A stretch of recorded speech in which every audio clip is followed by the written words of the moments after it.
but are instead victorious in our spiritual lives. This is the gift of God to us because God raised Jesus Christ from the dead. We have been given a living hope. This highlights the living hope that Jesus' resurrection brings. And this hope is not just for this life, but for the eternal life to come.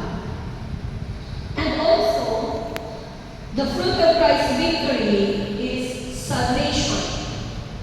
God forgives sins and gives eternal life to a believing sinner as a free gift. As written in Ephesians chapter 1, verse 6, for the grace you have been saved through faith and not of yourselves. It is the gift of God. Jesus' victory extends to our personal struggles, hardships, and trials in life. As the Holy Spirit empowers us to live triumphantly in Christ, we have experienced how God helped us overcome our difficulties, and it has changed the way we view our life circumstances and first face the adversity that we have. The assurance of ultimate triumph over the trials and tribulations of life gave us hope as well as encouragement. This is why we are urged to share our life experiences in the community.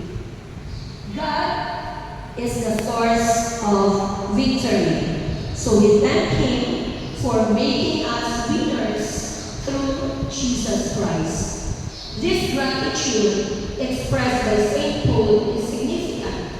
He states that God Himself is the source of victory, and emphasizes that victory is not earned by human effort, but it is a divine gift that flows from God's love and mercy.